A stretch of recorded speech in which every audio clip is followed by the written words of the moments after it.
mayroon ng katuwang ang Department of Environment and Natural Resources para mapaigting pa ang paglilinis sa Manila Bay at pagprotekta sa marine ecosystem.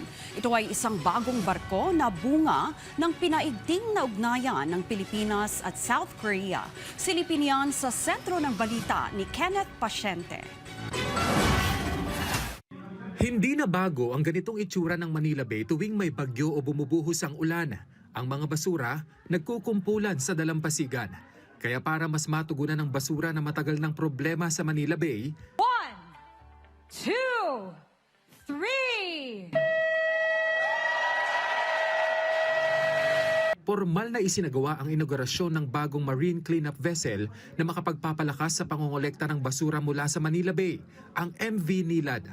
Ang naturang marine cleanup vessel ay donasyon ng Korean government sa ilalim ng $8.2 million Enhancement of Marine Litter Management in Manila Bay project na isang 5 taong partnership ng Pilipinas at Korea. Mayroon itong trash skimmer para sa pagkolekta ng mga basurang nakalutang sa karagatan, deck crane para sa paghakot ng mga nakalap na basura, at oil boom para sa mabilis na pagtugon sa mga oil spill. Kasama rin sa proyekto ang isang crane-equipped truck na gagamitin sa paglipat at paghakot ng mga basurang makokolekta sa mga coastal at marine cleanup operations. Sa mensahe ni Pangulong Ferdinand R. Marcos Jr. na binasa ni DOTR Secretary Giovanni Lopez, ipinunto niya ang kahalagahan ng malinis na tubig sa buhay at pamumuhay ng mga Pilipino. Kaya marapat lamang anya natutukan ang paglilinis sa Manila Bay, lalo't maraming lugar ang konektado rito. The MV Nilad is a working vessel built for real and urgent tasks. It can collect, sort, and store up to 10 tons of marine litter in a single operation. It can operate for as much as 300 to 400 hours annually.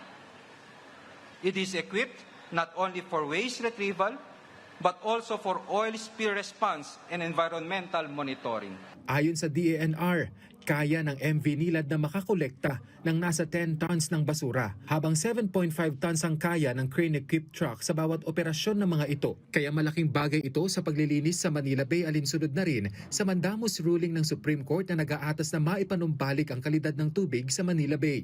Well, meron po siyang bow intake na tinatawag. So yun, sinasandok po yung mga marine litter along the way, tapos sinakit po do a conveyor belt system. And then yung crew ng Coast Guard, they will sort the different types of solid waste, yung mga recyclable, separate po nila. And then meron po tayong mga sako for the residual waste.